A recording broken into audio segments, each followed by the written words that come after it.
Are we far away, by the way? Well, this is the cross street, so we're okay. 8:15. Yeah. Okay. So then they wait a long time, huh? When you were last time here in New York? Oh, years ago. So you like the city? No, I'm not a big city person. You were out in the outback there in California. Yeah. Hacienda. Yeah. Well, yeah. Cactus? I'm in the kind of suburbs, but I'm here because of you, Audie. Yeah. Why are we here, Doctor? Okay, we're gonna look at spectacular ruby 55.22 carat at the auction today. It's gonna measure all the angles. It will be unmounted plus to see whether they're correct or not. Take the full potential for the brilliance out of the stone. And we're gonna have a nice sharp discussion together. I have my dice per stroke to tell, but can you tell which way the C-axis is running? Yeah, I'm gonna tell you in just a moment. Here, this way. We have two rays going into the stone. There it is, yeah, that's the silk, but just because the light is hitting it, you're going to capture that purple or violet zone. And making a recutting projection of whether it will be 1.5 or 2 carat to cut down to achieve this beautification process. The girdle is thick. Yeah, really thick. Medium to thick. And okay, only just stuff all the weight. That is weighting that. That is all the weight. Well, that's understandable. Yeah. You can facet the girdle. Faceting the girdle, you'll probably get 1/4 of a carat out of it. That's it. Not much. Yeah. So this is a nice potential. Is the guy who has like this elaborate master cutting workshop, and he takes his time for the stones. It's the 1-to-1 master cutter that you are giving only the special things, and then he is there and studying and making it here and takes his time. That's why it's going this way. Yeah, and takes the max out of it with almost no weight loss. To pull the life out of the center of the stone, right now it's off center and one of the sides is completely windowed because the culate is off center, which means the point at the bottom is way off to one side. And so now we're talking about pushing the culate, because you see how off center the culate is? Yeah. Very off center. And that's why I want to measure the angle. So what they have is a steep side like this, and then they have a windowed side like that. And what you could do is push this side over to push the culate over, and then from here just step it up to get it in so you have enough material to put this side into the refractive index range. At around 37.5 is ideal at the culate. And that's where all the beauty is. And the 1/3 of the stone at the bottom is where all the brilliance normally is performed. And it's all created at the bottom third of that of so the stone. So the light actually comes into the stone. It's slowed down 1.76. Right. And you want them to hit the plane down, so they're not going out, they're refracted. They're and so that is bouncing back and forth and it's coming back up to the It's eye. a critical angle depending on the light of speed in the stone. Right. It's called refractive index in the formula. So now you need to find the angle and where you want to have it out of the table, and that optimization process is like a long period of experience you need to have, like 40 years of cutting. Well, it's still within the 37.5, so it's still at the refractive index. That's why it shows up so nicely. Yeah, right. But the culate off center really makes it. It is windowed right there. There we go, right there. Oh yeah. You're at 70. Oh, a lot of meat down there. Yeah. Yeah. I mean, they really have it like 70, so all you got to do is take 5 degrees every step, which will you lose less than a carat. Because you want to make the mistakes on small stones, not on important stones, and learn from there first. Right. And then up the scale, up. So he has made, for me, big stones, and has made miracles that I witnessed myself. So I know how he works, how he's doing it, like a little laboratory where in the Middle Ages they tried to make gold out of mercury. Oh, now you're... The milkiness in the stone gets lost in the process because reflections are becoming more dominant, and it'll blast through the silk. Oh yeah, you're still at 37.5. Ooh, you're off by 2 millimeters. 3 millimeters. 3 millimeters. So pushing it 1.5 millimeters is not that far. You saw that right away. Yeah. Over 1.5 millimeters. You to don't bring have it to over here. You don't have to correct 100%. I don't have to necessary. overcorrect, just No, you don't enough. have to overcorrect. Not so bad. Not so bad. It's not so bad. That's Not as bad. And what's saving it from being obvious that the culette's off center is the silk. No, you have to blast the silk out. You cannot use it to cover something up, and it should sparkle more. This stone is not for incandescent light. I'm in love with the stone. Yeah. In natural light. I totally fall in love now. I mean, you go to the light of New York, and the stone looks just fantastic. Look at that. In the natural light, it works. In the natural light, it's done. He's the beautificator, and I'm like the guy Less responsibility, right? who brings the baby to the boss in the hut. He's my boss. We know how it looks in daylight. We can compare it. We looked. We screwed it. It's got some brilliance to it, but it's still lacking as bright as it could be because it's a silky stone. But that is super for the auction. Yeah, it's perfect. This is the potential for the buyer. Yeah, it is. And then you can make like a difference by having that knowledge. And we are gonna create that knowledge. Yes. For $30 million. And exactly walk away from the scene, and let's see what happens, because down the pipeline we 22 count on it, and somebody is 30 gonna need it. $1 million. Sold 30 million. Yeah.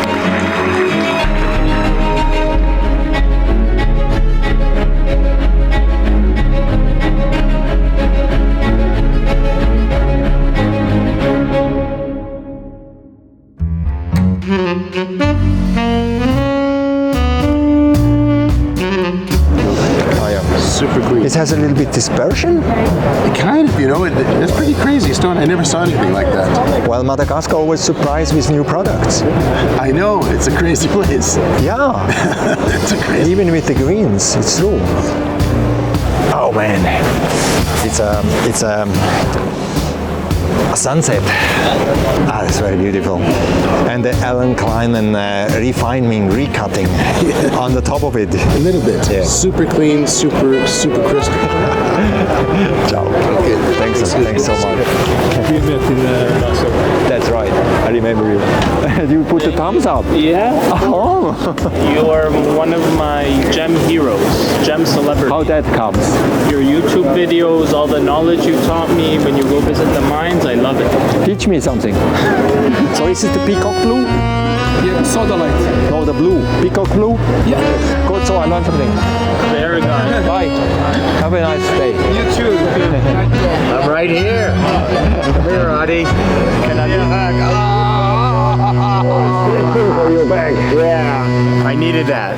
Good. How you doing? Good. Yeah, I was shopping around. Fossils and stuff, and this and here, so, Right. you know. Great. Yeah. Fantastic. Yeah. Good to see you, man. You are the carving king for me. Yes. King. The king. The king. Okay. You make the carvings, you Yes. make the carvings, how you call it? Concave. I actually convex. do negative faceting. Negative faceting. Like here. Because sometimes the stone cannot be cut because they have cavities. Yeah. And people will make small stones out of Well, it. this one was very flat. Yeah. It was a big flat piece from Panjshir, and if anybody else would have cut it, Emerald from Emerald Afghanistan. Afghanistan emerald. Yeah. And if anybody else would have cut it, they would have ended up with only Small stones. maybe a 6-carat stone. I ended up with a 12-carat stone. Yeah, right. So like that. Look how the color comes out. Yeah. Oh But it's my not God. created by the light going and reflect like this. It's No. by this Yeah. and reflected from Right. here and to there. So you can see it's actually negative V's, so like inverted pavilions, and they're cut at the precise critical angle, so that when you flip it over, it creates Every carved the intended- brilliance like that. Yeah. And I'll show you let me show you. Normally the brilliance is created by a V shape where the light comes and Yeah. comes back up. That's right. And now the V shape is turned around and negative inside. This would be easier to see. So this is a very large green beryl from Brazil, no heat. And I guess if you heated it, you get an aquamarine color, but it's too beautiful, this color. And as you can kind of see, these are all V cuts. And the way that I cut it is You cut one V and then you do an opposing opposite, so each V reflects on the opposite side, so you're multiplying it. All right. And create that. And then what I do is I put a concave table, and whenever you go concave into a stone, it pushes the light farther away. So you create an optical illusion like that, by creating that optical illusion like that. And so for every type of stone, you have different angles and different widths, because it depends on the reflective. It's like when I did that big Madagascar stone for you. I knew how far down I could go to the pavilion, you know, because we know the critical angle of Sapphire is 34 degrees. So generally the pavilion angle at the culet, I go maybe 36.5 to 37, because then with the cone of rotation, you'll always get brilliance. So I can go as tight down and squeeze it. That way we got light all the way to the bottom. Did you get a chance to see the stone yet? Yeah. Beautiful, huh? Fantastic. Oh my God. 49.57 carats. That means we've only lost 1.39 carats, but we've been able to pull together an amazing royal blue stone here. Hey, there you are. Can you hear me? Yes, I hear you. Okay, here we are. Well, here, I'm gonna grab the sapphire right now. Oh, wow. It's royal colored now. Oh yeah, there comes the baby, huh? Yeah, look at it, it's really royal color now. And now we have another witness that brings our friendship together. Yes, of course. The new 49 carat sapphire. Yes. Another miracle of this world. Right. Thanks God. Another great stone. It's really impressive. I can't wait for you to see it. The point was that sapphire, they were cutting it down and losing weight. Right. 60 carat, 58 carat, 56 carat. It never changed, because they did not calculate the exact critical angles. Right. And then they missed it all the time. They did something, they missed it somewhere else. And the whole bottom, the whole half of the bottom pavilion had no life. Right. All the life was and only so around no it. life on the top, and then it looked over dark. It was dark. And you calculated the angles exactly and made one shot. That's right. And it was according to theory, and it lightened up the table. Before I ever cut a stone like that, I map it out. So I dop it, and then I put it on my polishing wheel, and I get it to right that angle, and then I write down that angle. I say, okay, this one's 58 degrees. Next angle, 49 degrees. Next angle, 44 degree. And I figure it all the way to the pavilion. So then when I can get back up to the culet, I go, okay, now I can squeeze it. Then I can calculate in my mind as I go around what I'm cutting. Of course, they lay random facets all the way around, so some of the try and error. Yeah, they go crazy. With a big volume and many facets, you never get it right, so it never improves. Never improves. And what did I do? Smaller. I took a 50 carat, 30 points, and I turned it into a 49, 59, something like that. Less than a carat. Less, 1 1/3, 1 carat and a third. All right, yes. And it went from a dark stone to this beautiful royal blue. Right. It was amazing. That was an amazing stone. Yeah. Probably one of the best corundums I've ever cut. Really? That's your stone. Hello. Hi. You remember Sharon, my wife? Hi there. Hi, yeah, hi. It's okay. So, well, they look beautiful. That's for sure. Yeah. Yeah. Knowledge sometimes pays off, isn't it? Yeah, it does. Well, I think one of the things I've learned doing television, my TV channels and things like that, is the more you can educate, the more you can sell. The more you tell, the more you sell. Yeah. So I learned how to tell stories, and when you can tell the story and educate at the same time, I think the purchaser, the buyer, buy that story also. Yeah. They buy both, the story and the stone. Yeah. Well, you're a good storyteller too. Like me. But no, I think when you really can educate and tell stories. No, when we combine. Oh yes. Then we can never stop. Oh, you know. Then right. We can never. Yeah. Somebody has to throw us out. Yeah. We bounce off of each other that way. That way we have a lot. We have a lot to say between the two of us. We could go for hours. Yeah. Easily. Yeah. Right. Yeah. So I understand you have a couple more large, big sapphires that need recutting too. Yeah. Okay. One at a time, right? Right. One at a time. Yeah. The next one. Those are significant because those are worth recutting.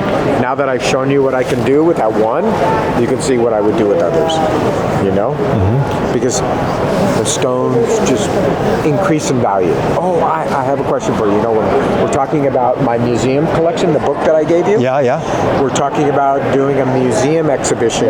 Yeah, the Kashmir carved, and then the Paparacha royal blue. Royal blue, that is and Paparacha bicolor. That's right. The only in the world. The only one in the world, right? Yeah. The Paparacha and blue sapphire bicolor. That's a phenomenal stuff. And then the Kashmir carved, that's the big right. one. Oh yeah, of course. Whatever. And then the the bezoatite. I mean the poudretteite. Yeah, the poudretteite. That collection alone. Yeah. Is a standalone. Yeah, the poudretteite. Yeah. The and the carved collection. Yeah, the poudretteite collection. Right. Collection that's unique. That big stone. You know that big stone. Yeah, the triangular. Yeah. If you look up in the Guinness Book of Record, they have a pinkish pale poudretteite, and they claim it's the biggest in the world. And mine is 10 times bigger. 3 times. 3 times bigger. And cranberry colored, not pink. All right. Yours. So I should claim the. You should claim it's the biggest. But see, I haven't done any promotion with you because you told me to keep it quiet. Right. So I haven't posted it or advertised, or even mentioned it. I haven't put any of our things on my Instagram. No, it has to be launched properly and nice and all that. That's right.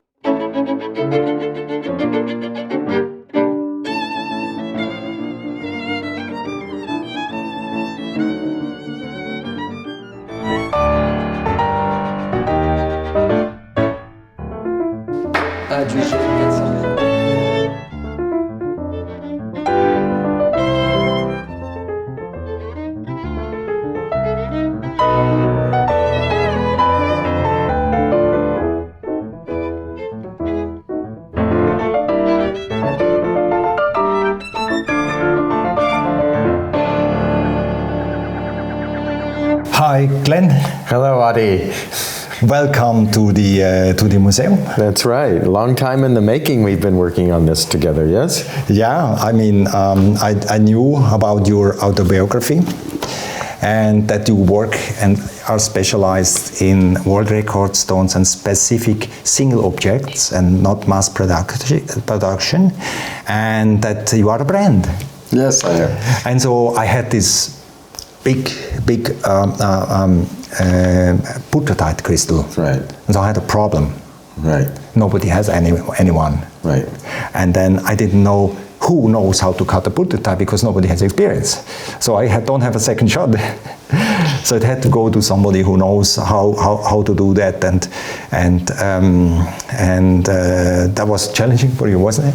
It was a real challenge. I mean, there is no written lapidary work on poudretteite because it's so rare. And then when I went to look up whatever poudretteite was available, it was all this very pale pink color and not very strong. And this piece was very much a challenge because down the C-axis is where that deep cranberry color, and I don't think anybody, even myself, had ever seen that concentration of color in a poudretteite. And I later found out from you that was the only one of the whole mountain range, right? That was that deep. Yeah, because normally poudretteite crystal looks like this. Right, which is normal, and they call it a pale pink. A pale pink or nothing, and right. So maybe in one direction you can get a little bit pink, and it all comes from one place. That's why we cannot find in different places of the world. In the Mogok Valley, right. There's a map I made. This is West Mogok. This is East Mogok is about 30 kilometers, and the poudretteite is right here, right on the upper up here, yes, together with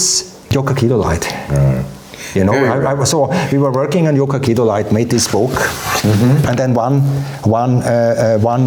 crystal we had to compare with yokakidolite that was poudretteite to separate it and chemically measure. So it's a hexagonal crystal, a borate silicate, yes. And the borate silicates are only very, very exclusive in the world. So actually that's the rock, although nobody knows how this forms, because only we have the rock with some quartz and some feldspar inside the poudretteite forms. Seams, right? It starts, here is the poudretteite. Wow. That's how it forms. We have to still work on that. So this is the secret of why the Earth are giving us this borosilicate, which is like single crystals only, and you can't count them in the world, right? You can make a number on it, and 1 to 20, 1 to 100, something like that. That's right.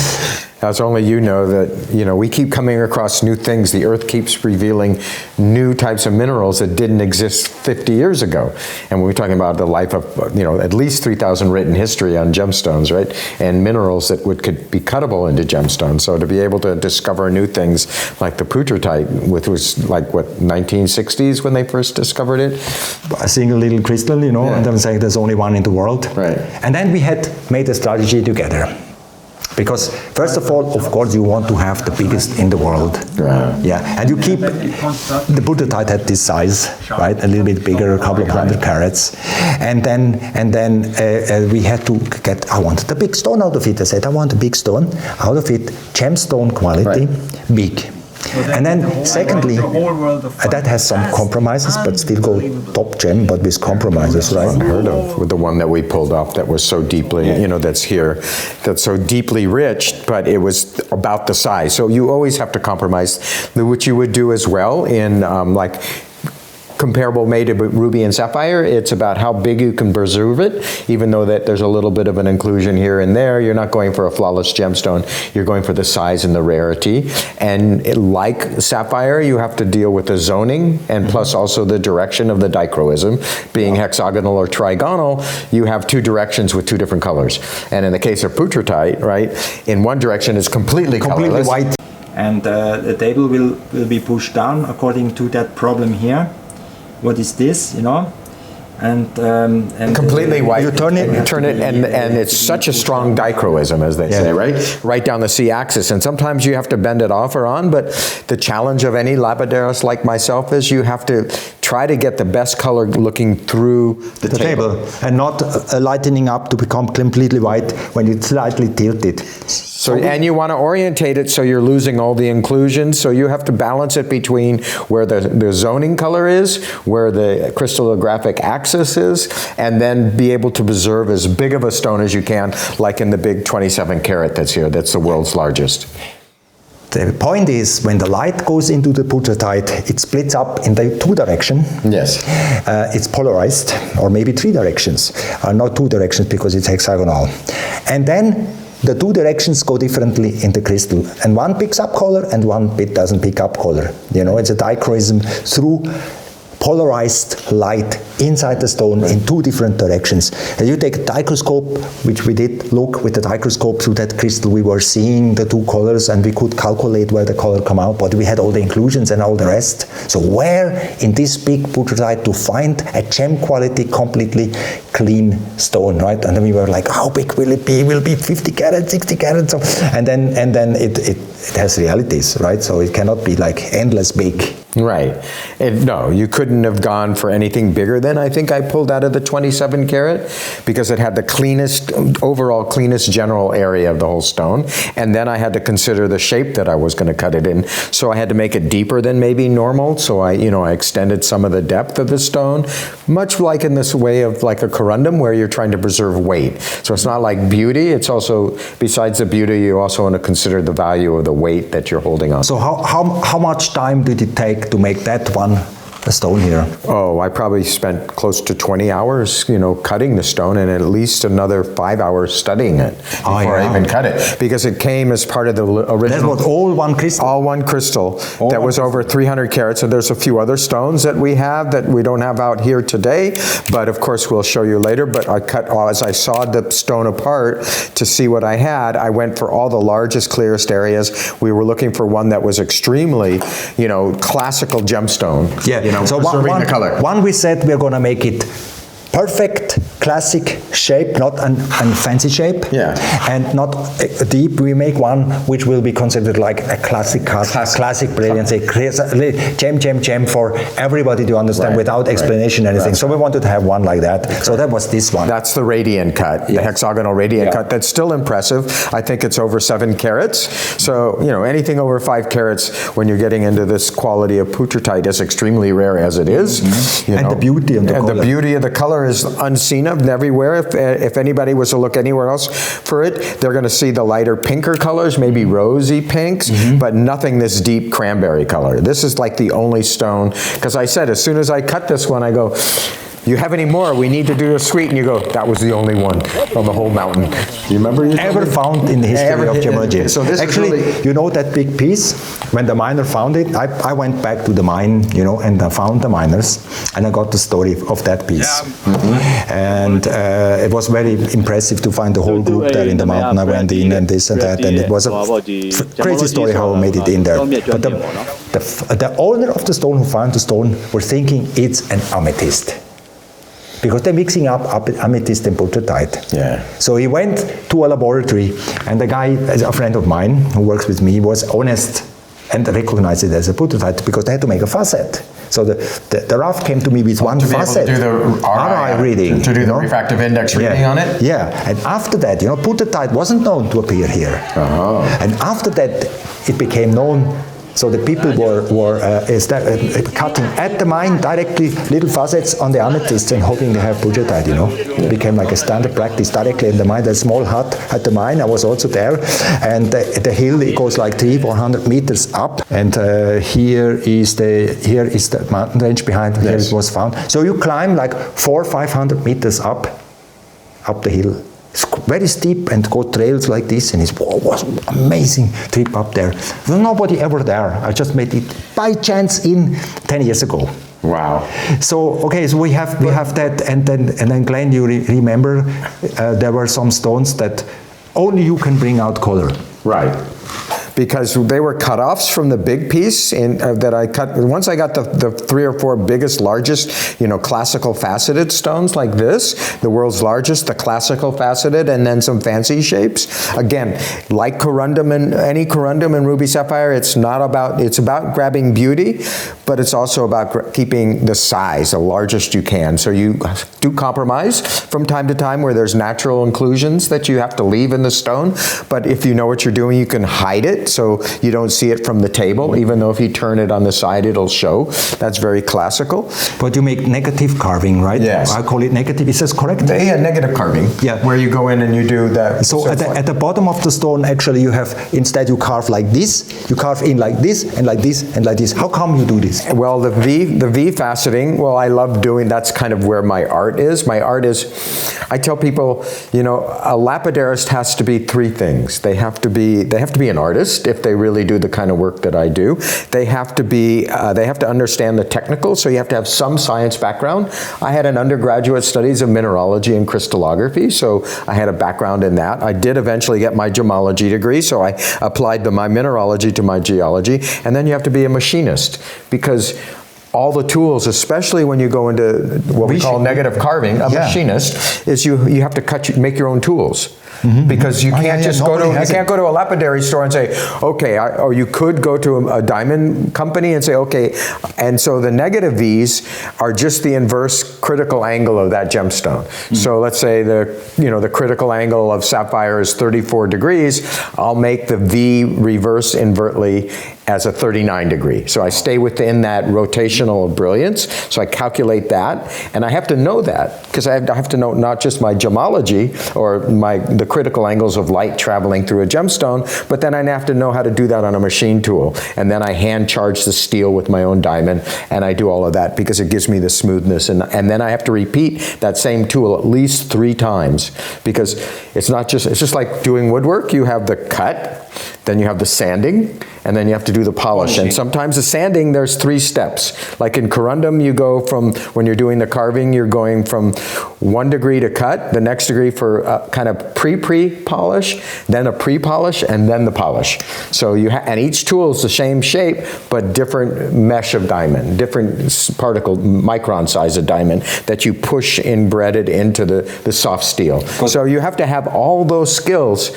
So that's what excited me about being a lapidarist, is I had come from the background of not gem cutting and jewelry. I had no background at that. But I was an artist all my life. So I've studied fine art, learned art, paint, photography, things like that. But then when I cut my first stone, I was hooked.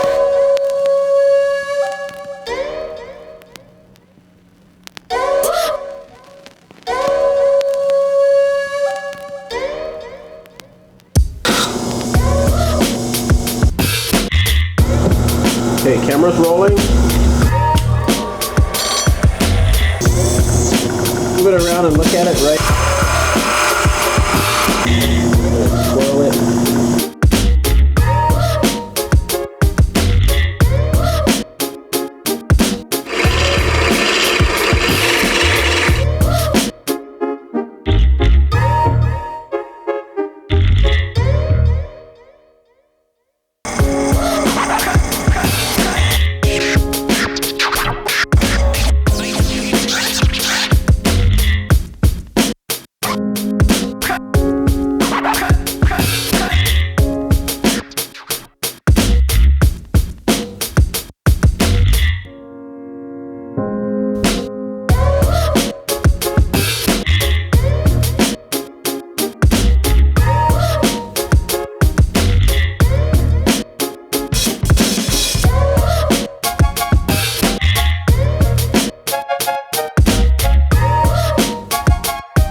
screw the diamond wheel up, come in and take a look at it, see how it looks. There we go. So the exact same metal that this was made out of. 3, 2, 1.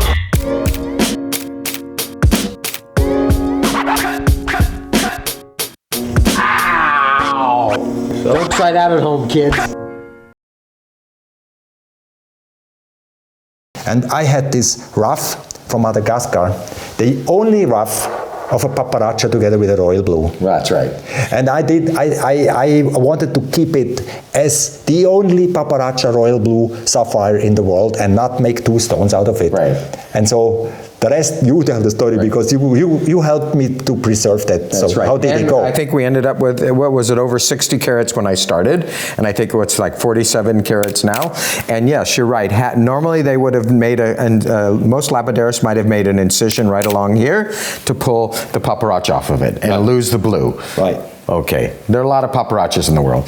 The royal blue was so dark that you looked at it, you go, well, this is so dark, if you cut a faceted stone, it would be black, and that's not so desirable. Or make a smaller one. Or make smaller ones around it, which would be a shame. So again, I was here to preserve as much of I could, and also the beauty of the natural negative crystals inside here. Oh yeah, we kept the negative crystals. The negative crystals are like the trap of the fluid occlusion that formed it, the secret why it's there. Yeah. So I said, don't take them out, I want them in. That's right. Was the gemologist talking. So as having enough mineralogy background, I knew what I was preserving. So we're preserving a lot of the crystallography and the gemology of the stone, along with preserving so you would be able to see it. So generally, to separate zones, strong zoning like this, you would normally do what would be considered an emerald cut, because the reflection goes from side to side, not from back to forth as well. So you want to be sure that you don't cut too deep of a tip down here, because you would have lost all that color. It would have picked up the blue from that side. So I had to make this angle either shallower or steeper to avoid any reflection of the dark blue coming this way, and maintain it so I would keep as much of the paparaccia color as possible. And also, the stone was so dark that if I had cut it in a traditional faceted stone, the blue would have been so black, and it was shallow as it was. So what I did is I cut, again, that same negative V crystal angle in that I know that would be the critical angle of sapphire, or the optimal pavilion angle, as we say in sapphire. In order to, one, it goes thinner, which lightens it, and two, it's still preserving the color because the angles are right to that critical angle. So it was a combination of where, again, I've shared both disciplines of the faceting and carving. And the carving. So this is the only paparaccia royal blue B-color sapphire in the world. The only one. The only one. The only one. Yes. Nobody has it. No. Nobody even think that this is theoretically possible. Right. And so we had to preserve it. That I spent many, many hours studying it, with my friend Brian, your friend as well. We immersed it in a refractive index oil so that we can get rid of all the surface inclusions to see the zoning, where the zoning was in the stone, where the optimal direction to position the table, which is where we say the eye of incidence goes into the stone, and then how you can orientate the pavilion angles to maximize the weight and also maximize the cutting. So it's a very difficult type of art form, because you have to you have to have enough of a scientific background to know the limitations as a lapidarist, where you can go and can't go, because you can spend it and lose, thousands and thousands if you cut it wrong. Then came another sapphires, the over 100 carat Kashmir sapphire. That's right. Which had a little mineral at the surface. Okay, this is the initial sawing day, where we're actually going to be working on the 153.39 carat Kashmir blue unheated sapphire crystal. As you can see, it's quite large. It's got the characteristic green tourmaline on the center, and right up here at the top is really a truly clear jelly area. Now, traditionally, we would be cutting this part out right here to do a single gemstone.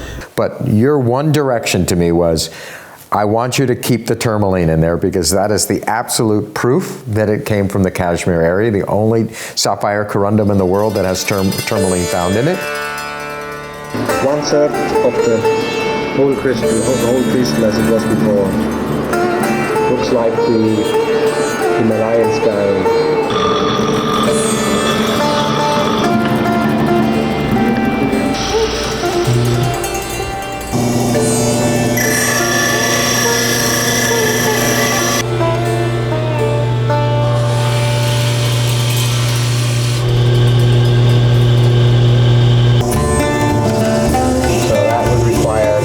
Several different tools.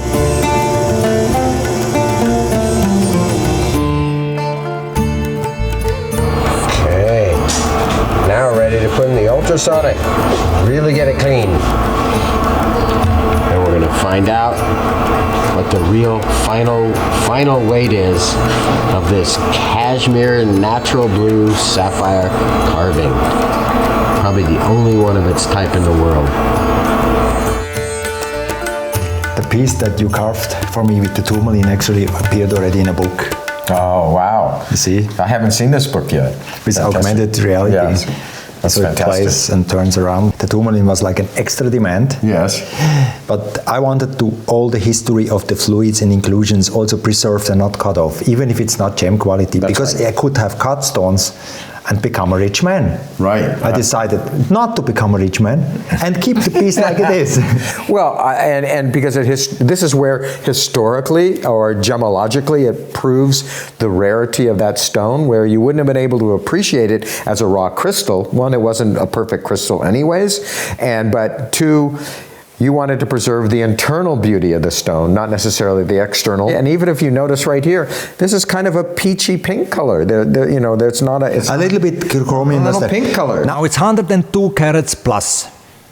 And that means it is the world record carved Kashmir sapphire. And so we were like, no, we're giving up the commercial aspect on it, and we are focusing on art, carving, with a little extra ping of a tourmaline, premium in it. A little gemological premium on it that shows that we had the knowledge that this one has to be kept. Yes. Plus all the fluid inclusions telling the story, the uplift history of the Himalayan, which is written in the fluid inclusions and all the minerals. So we wanted that in.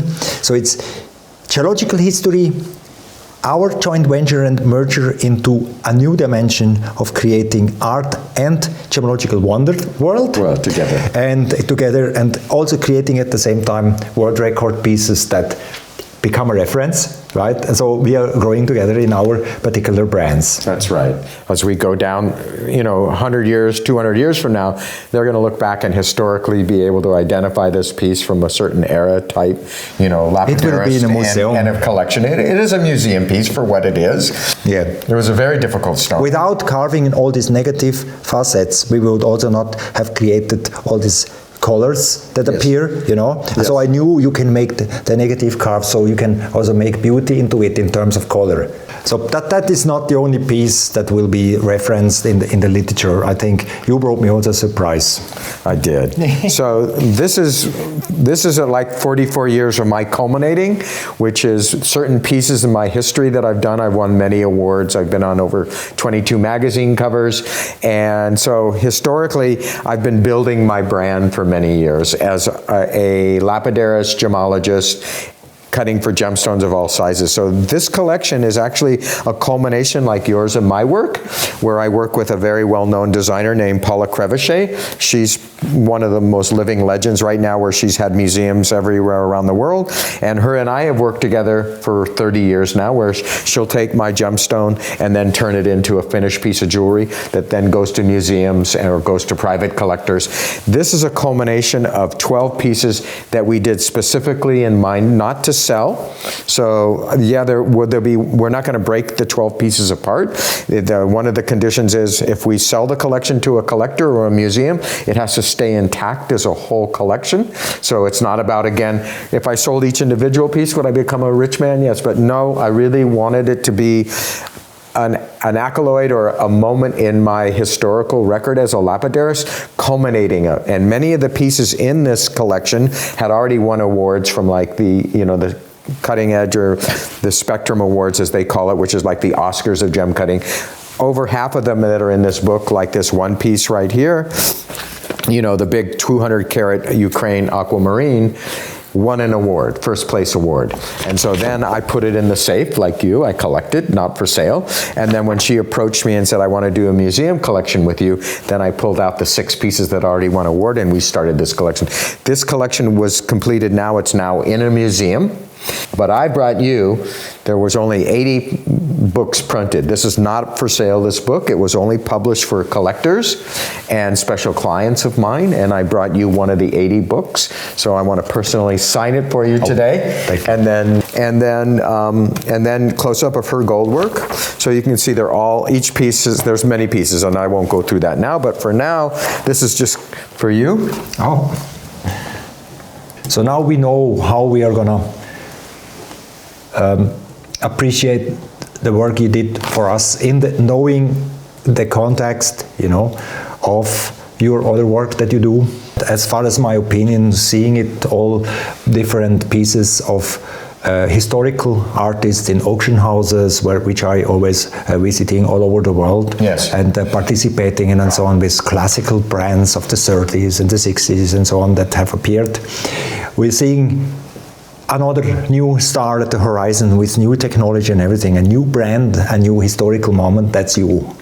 When you look back on history, you can look back to the ancient Celtic art or the ancient jewelry art of Egypt, so they know historically in time the approximate date or era period that particular style was developed during. So when people go to auction houses and they see a piece of jewelry there, they go, oh, that's Art Deco. They know immediately it was done by this artist during this historical period, which gives it what we call provenance. And so the intention that Paula and I decided to do, we wanted to create our own moment of history, which is a culmination between her pinnacle as a jewelry designer, and my pinnacle of 44 years as a gem artist, and come together where the jeweler and the gemologist or gem carver come together and create a unison. Rarely do the two work together. You know, because in time past, the jewelry designer would see already cut stone, and then they work from that cut stone. But what was unique about Paula and I is, besides the pieces that won awards, many of the pieces in this book, we sat down and described what we wanted, and then I went off and I carved it, and then I brought it back to her and she designed it. And much like what you do with me, you come to me and you go, this is a very rare piece of Kashmir Sapphire, I want you to do this, this, and this, and this, and then I take it and I interpret what you want and try to give it as much beauty as I can, because that's my skill. And then together we've done a collaboration where the collection is all based on that, whether it's the poudretteites, the pozoicites, the Kashmir Sapphires, the Madagascar bicolor.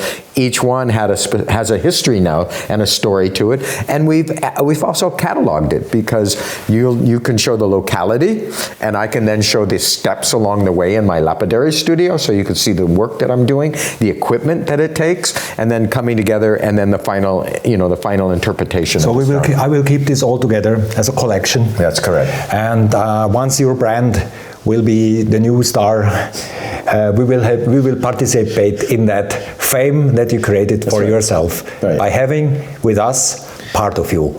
That's right. Hopefully I'll still be a living legend, not a Thank you very much. No, we're keeping each other.